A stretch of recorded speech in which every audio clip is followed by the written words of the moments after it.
त्यांची जी भूमिका होती की ज्यांच्याकडे पूर्वाश्रमीच्या नोंदी आहेत त्यांना आणि त्यांच्या नातेवाईकांना म्हणजे सगळे सोयरे हा शब्द वापरण्यात आलेला आहे.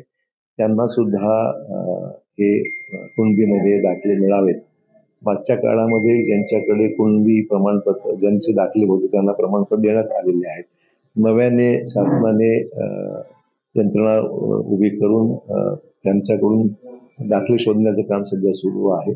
त्याच्यामध्ये नव्याने अंतर्भूत करण्यात आलं की सगळे सोयरे म्हणजे नातेवाईक जे आहेत त्या नातेवाईकांच्या व्याख्येमध्ये जे बसतील त्यांना सुद्धा त्याच्यात सामावून घेऊन त्यांना सुद्धा कुणबी प्रमाणपत्र द्यावं अशा प्रकारचा हरकती व सूचना त्यांनी मागवलेल्या आहेत. त्याला जवळपास महिन्याभराचा कालावधी त्यांनी दिलेला आहे. तर मला आशा आहे की हा विषय स्वागतार्ह आहे. त्यातून बऱ्याच प्रमाणामध्ये रिलीफ किंवा फायदा हा ज्यांच्याकडे त्याच्या नोंदी आहेत त्यांना मिळणार आहेत, यात वादच नाहीये.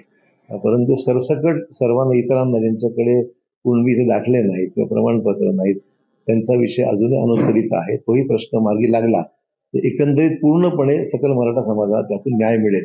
हा प्रश्न पार्टली सुटलेला आहे. आनंद आहे, आम्हाला स्वागत आहे. परंतु इतरांचाही प्रश्न हा ज्यांच्याकडे कोणती प्रमाणपत्र नाही किंवा काही नाहीये त्यांचं नेमकं हा मार्ग कसा काढायचा त्यावर लक्ष सरकारला लवकर केलं पाहिजे, जेणेकरून सुरुवात चांगली आहे, शेवटी गोड व्हावा.